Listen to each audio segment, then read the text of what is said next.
여동생이 유비의 미부인이니까 그런데도 오나라에 기순할 정도면 사실 엄청 무서운 거잖아요. 간우가 안 하면 나 죽겠다. 무서워서 간 것 같아. 포용이랑 관대가 좀 없고.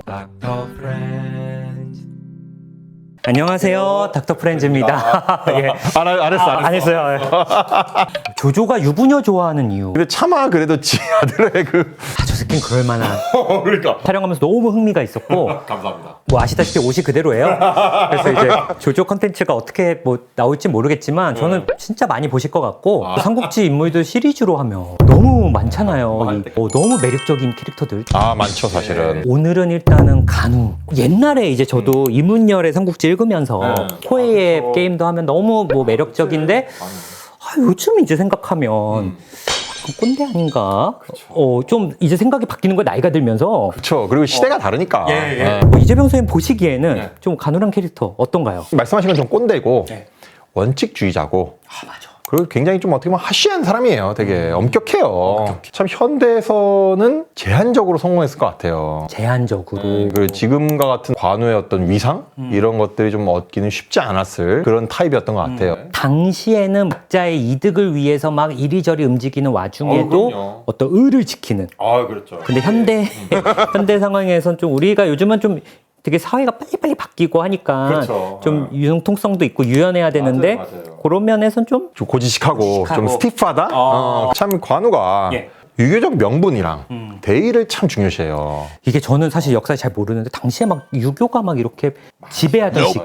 그렇진 않았어요. 왜냐면은 한나라 이제 후반기였잖아요. 유교가 거의 지배했던 적은 사실 성리학 이후가 좀 지배적이었고 뭐 송나라 때 그 주작이 나온 이후부터였고 약간 태평성대잖아요. 그렇죠. 그러니까 태평성대 때는 이제 유교적 가치관을 보는데 약간 난세에서는 뭐 실제로 약간 조조가 법가였던 그런 헤게모니를 좀 본인이 이제 좀 가치관을 좀 실현했고 법치주의 법가 그리고 도교 같은 경우도 많이 퍼져 있었고 그 당시에 장로의 뭐 오두미교 같은 그렇네요. 뭐 황건적도 사실은 어떤 교우였잖아요. 맞아요. 그런 것처럼 굉장히 가치관의 혼란의 시대였어요. 그런 와중에 이 가치관을 본인이 계속 수용하고 행동으로 지켜왔던 거죠. 심지어 죽음을 불사하면서까지. 그 춘추 자시전이 약간 그런 류의 책인 거죠. 그렇죠. 항상 들고 다녔다는. 춘추가 이제 공자가 쓴 역사서인데 사실 그 단순 역사서가 아니라 춘추 시대 얘기들이 나오면서 공자였던 평이라든지 그런 유교적 가치관이 있는 거예요. 그래서 관우가 그걸 줄줄 외울 정도로 늘 끼고 다니고 외우고 다니고 구절도 암기할 정도로 아주 그냥 열심히 읽었다고 하더라고요. 그래서 실제로 본인도 어떤 가치관에 맞게 행동을 했고 유비를 형으로 모신 것도 사실 관우가 나이가 많다는 얘기가 많아요. 유비보다. 들었던 것 같아요. 근데 본인이 이제 유비랑 장비가 있는 그쪽에 들어오기도 했고 외지인으로서 또 유비가 이제 한왕실의 어떤 후예이기도 하고 또 유비라는 인물 자체가 굉장히 큰 인물이라는 걸 알고 본격적으로 이제 충과 어떤 신뢰를 바치기로 한 거죠. 의형제도 맺었지만 그런 가치를 실현한 대상으로 유비를 딱 찍은 거죠. 그러니까 이런 어떤 춘추자시전 유교적 가치관이 있기 때문에 지난번 이재병 선생님 말씀하신 것처럼 합의성 함락 때도 난 조조 당신이 아니라 황제한테 그렇죠. 항복하겠다. 왜냐하면 황제는 자기 주군도 인정을 하는 충성의 대상이죠. 모든 인물의 충성의 대상이니까. 끝까지 싸우면 사실은 자기도 죽고 이 유비의 이제 부인들 형수님도 죽는데 어쨌든 그걸 적당히 본인 스스로 타협을 조조한테 결국은 항복한 거지만 명분을 좀 가진 거죠. 조조는 약간 남들이 보기에 그 이미지를 신경 썼다면 관은 타인이 보는 것보다는 스스로의 어떤 내가 납득할 수 있고 내가 좀 인정할 수 있는 그런 상황들을 좀 만든 것 같아요. 당신한테가 아니라 황제한테 항복한 거고 형님이 오시면 언제든 떠나겠다. 이런 어쨌든 조건 같은 거. 요즘에 어떻게 보면 계약서를 쓸 때 되게 특약 같은 걸 많이 달아놓은 거예요. 달았어요. 골치 아프게. 어떤 죽음과 신하가 계약을 맺을 때 너 뭐 이렇게 들어오면 뭐 주고 뭐 주고 가불관계인데 여기 자꾸 이제 을 입장에서 특약을 낸 거야. 근데 조조가 또 저는 이걸 받아준 게 좀 나르시스틱해서 또 받아준 것 같기도 해. 얘가 들어오면 나의 매력에 뭘 해도 내가 얘 못 꼬시겠어? 못 가지겠어? 원소가 아니고 유빈 되게 낮게 봤기 때문에 만약에 원소 부하가 이렇게 했으면 목을 쳤을 수도 있을 것 같아. 그렇죠. 원소면은 목을 쳤다. 감히 원소랑 나를 저울질하면서 나를 떠난다 그래? 열등감에 아마 폭발했을 거예요. 약간 뭐 시골 촌뜨기 유비 땅도 없이 막 떠돌아다니는 생사도 모르는 자기 부인도 두고 도망간 맞아요. 그래 뭐 얘한텐 열등감이 없으니까 물론 나중에 조조가 유비를 자기의 라이벌로 인정도 하고 영웅은 뭐 당신과 나밖에 없다 그런 얘기도 하는데 어쨌든 그 당시에는 뭐 충분히 자기가 관우를 이제 손에 얻을 수 있다 그런 생각했을 것 같아요. 맞아요. 그러면서 오케이 콜 한 것 같아. 그러면 이제 관우가 좀 나르시스틱하면 네. 나는 유교적 가치, 나는 이거 지켜야 돼. 융통성 없고 고지식하고 좀 이런 사람인데요. 그 좀 나르시스틱한 사람은 또 다른 사람들을 좀 잘 인정 안 하고 그렇죠. 좀 낮게 보고 내가 무조건 최고야. 이렇게 오만한 모습들도 좀 있잖아요. 있죠. 관우도 좀 그런 게 있나요? 실제로 그래서 관우가 조조군에서도 능력 있는 사람들한테는 관대해요. 그래요? 인정하면서 인정하고. 누가 그래서 있지? 장료나 서왕 같은 사람이랑 친했어. 현직 막 최일선에서 하는 애들. 근데 반면에 조인이나 하우돈이나 하우영 같은 약간 조조의 어떤 친인척? 맞네.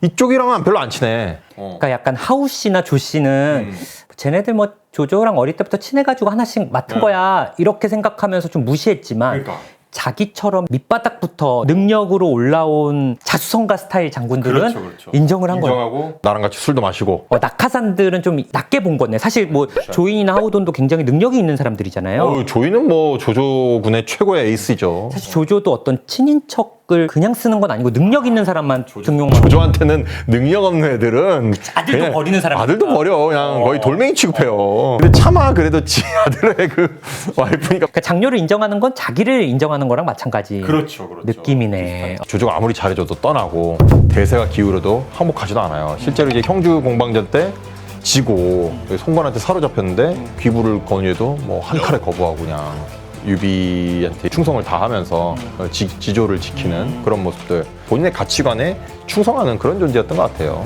근데 어떤 사람이든 어쨌든 뭐 장점이 있자면 단점이 있잖아요.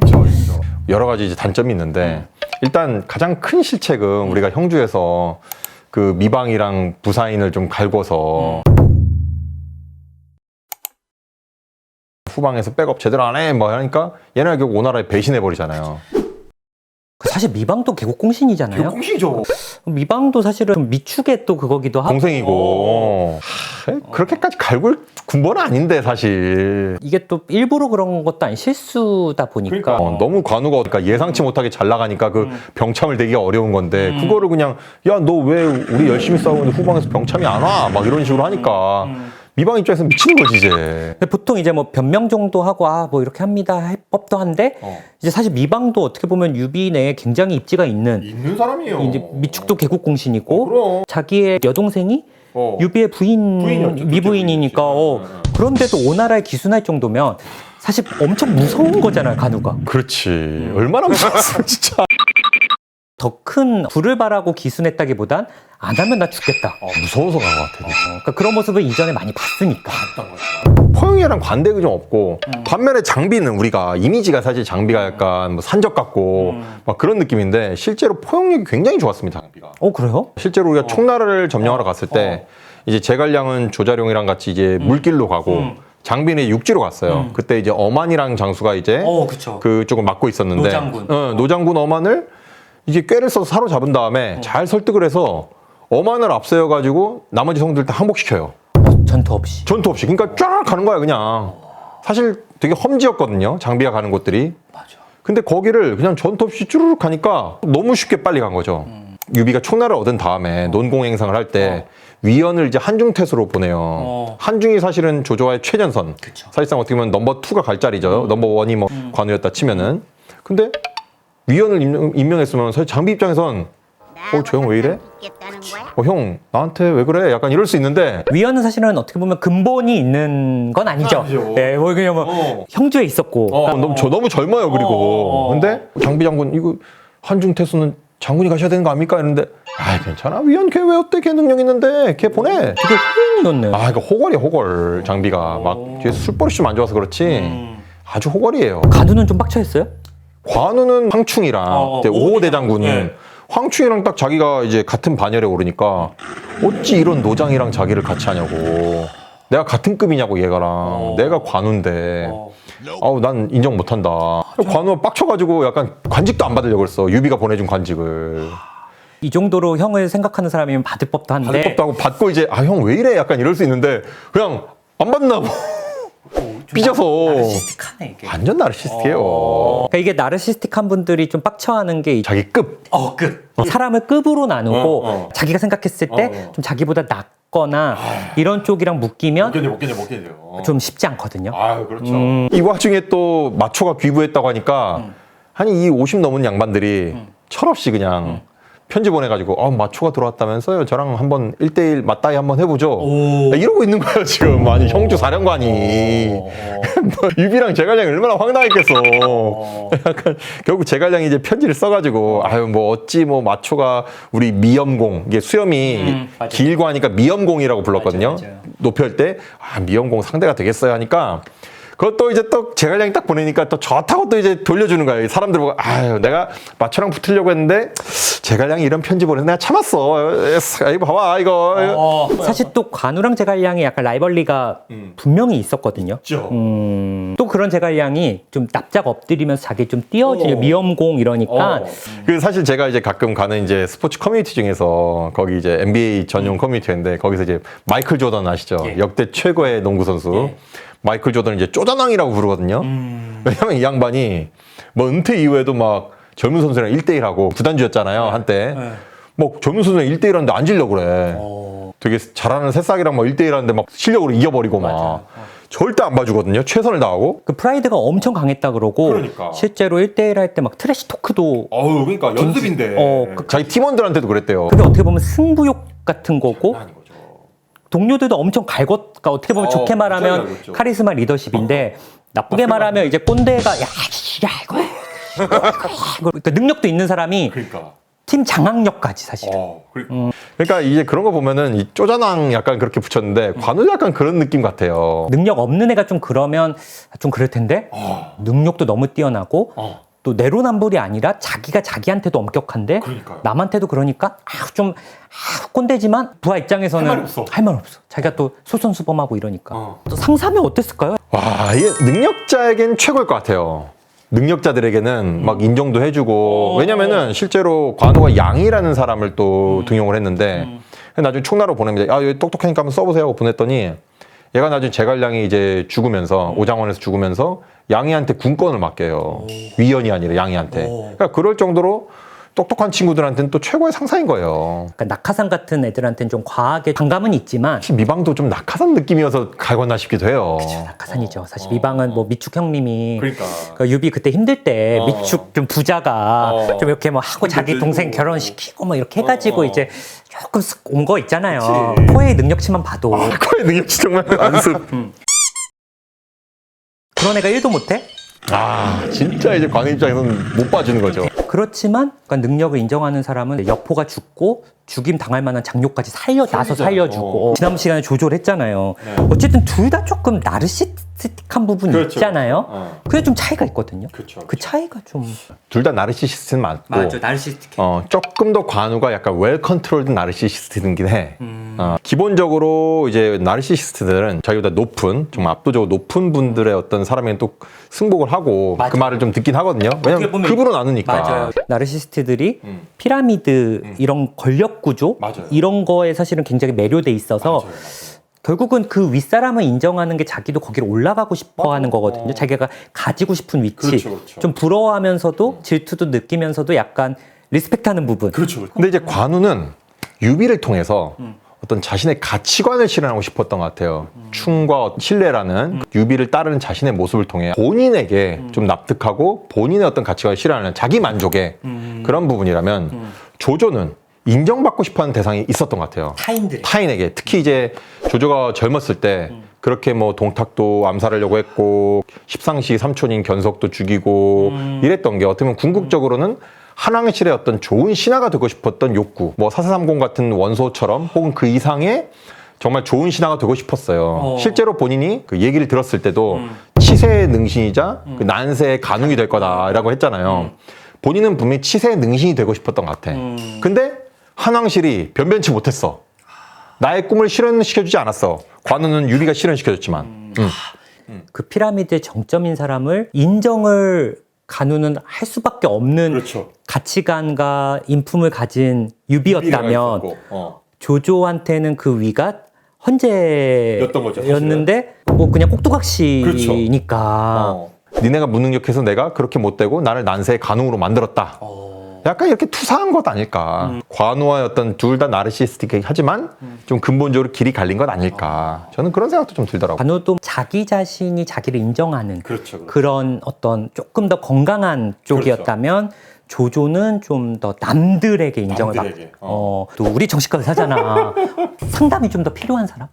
저는 조조. 왜요? 관우는 그래도 스테이블하게 나르시스틱한 모습을 보였어요. 맞네. 그게 막 무너지는 모습은 크게 없었어. 이거 서주대학살 같은 경우도 맥락이 안 맞았잖아요. 그동안의 조조의 행적과는 사실 좀 맥락이 안 맞아. 그렇죠. 그런 부분들을 보면은 조조는 그 영린이 있는 것 같아요. 순욱을 죽인 것도 사실은 어떻게 보면은 그 오랜 시간 수십 년간 자기를 따른 제1의 충신인데 제1의 모사고 저는 조조가 상담을 받았으면 좋겠는데 문제는 안 올 것 같아요. 그리고 약간 수틀리면 저놈의 목을 치라고 할 것 같아. 좀 쉽지 않죠. 쉽지 않아요. 실제로 뭐 화타도 조조가 죽였다는 얘기도 있고. 조조 같은 분들 오시면 당신의 뭐 열등감이 있습니다. 막 이러면 안 돼. 절대 안 돼. 그냥 좀 힘든 일 하셔서 요즘 좀 잠도 못 주무시고 좀 굉장히 피곤하시고 많이 달래요. 이 정도까지 큰 일을 하시니까 좀 스트레스가 이런 식으로 하면서 뭐 좀 달래야 되죠. 절대 짓고 던지면 안 됩니다. 무조건 변하고. 이재병 선생님은 간우 조조 중에 그나마 누구랑 같이 일하고 싶으세요? 저요? 조조가 좀 더 깨어있고 약간 창조적인 유연성이 있어서 그렇긴 하죠. 네, 조조가 조금 더 일하기 편하다. 일하기 편할 것 같은데 관우는 가면 100% 힘들어. 근데 성과는 좀 나올 것 같아. 왜요? 뭐 막말로 제가 능력 없는 사람도 아니고 뭐 관우 밑에 가면 그래도 좀 관우는 좀 신뢰할 수 있는 리더라서 어떻게든 나를 끌고 가서 뭔가 성과를 만들어줄 것 같아요. 근데 되게 힘들 것 같아. 그 과정이.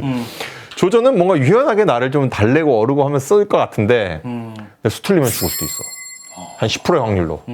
야, 이게 러시안 룰렛이에요, 약간. 원리 원칙 기준만 지키면 그렇죠. 간우가 뭐 갑자기 뭐 돌변해서 감정 조절이 안 돼서 목을 치거나 하는 건 아니니까 네. 성실하게 보이고 열심히 일하고 원리 원칙 잘 지키고 어쨌든 상사가 춘추자 시전 들고 다니면 한 번쯤 읽어봐서 그 상사가 좋아하는 게 이런 거구나를 우리가 파악을 할 수 있는데 조조는 어떨 땐 넘어가고 어떨 땐 이렇게 좀 기준이 없어. 약간 왔다 갔다 하니까 약간 조조는 좀 어렵지 않을까. 좀 저희가 뭐 또 낙하산이 될 만한 어떤 뭐 그건 아니니까. 예.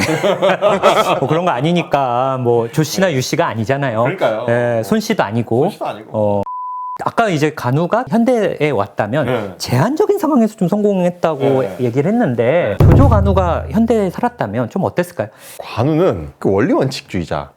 FM대로. 그런 조직에선 좀 잘했겠네요. 그렇죠. 그러니까 뭐 군대, 경찰, 소방 이런 쪽으로는 굉장히 잘하지 않으셨을까. 군 조직 같은. 예, 거기서 아마 대성공하셨을 것 같고. 약간 뭐 스타트업 같은 데 어땠어요? 스타트업에서는 이 스타트업은 약간 유연성이 좀 필요하지 않을까. 창의적이고. 예, 창의적이고 스타트업은 조조가 좀 더 창조적으로 뭔가 수를 내지 않았을까.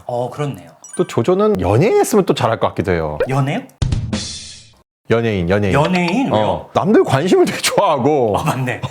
인정받는 거 좋아하고 나름 창조성도 있고 실제로 조조가 그 가무에도 뛰어났어요. 서예도 잘하고 그림도 잘 그린 걸로 아주 다재다능했거든요. 삼국지 능력치도 보면 다 좋잖아. 와우. 약간 외모가 좀. 외모가 외소한 체구였다는 얘기는 또 있어요. 썩 그렇게 외모적으로는 맞아요. 뛰어나지 않다는 건데 연예인 하려면 있다. 외모는 그렇지. 어쨌든 근데 다른 매력들이 좀 그거를 또 그렇죠. 약간 외모로만 판단하지 마세요, 진능 씨. 실망스럽네. 아니요. 예. 이제 간우가 먼저 죽고 유비가 간우 복수를 하러 갔다가 떠나잖아요. 그렇죠. 근데 이제 후사가 유선인데 네. 얘 좀 조금 부족해. 본인도 알아. 알지. 유비도 100% 알아. 그래서 이제 제갈량한테 이제 진짜 뭐 촉을 넘기겠다는 식으로 얘기하는데 사실 뭐 마음에 없는 얘기인데 그냥. 근데 만약에 간우랑 제갈량이 둘 다 살아 있었다. 저는 이게 이것도 좀 진짜 이건 유비가 너무 골치 아팠을 것 같아. 이 둘을 다 알기에 그쵸. 이 누구한테 맡기느냐인데. 어떻게 했을 것 같아요? 근데 유비가 사실 덕치, 약간 뭐 도망 잘 가는 사람, 눈물 잘 흘리는 사람 이렇게 알려져 있지만 굉장히 스마트합니다. 유비도 한번 제가 다뤄보려고 하는데 뭐 굉장히 똑똑하고 능력 있는 분이라 특히 사람을 굉장히 잘 써요. 그렇죠. 적재적소에.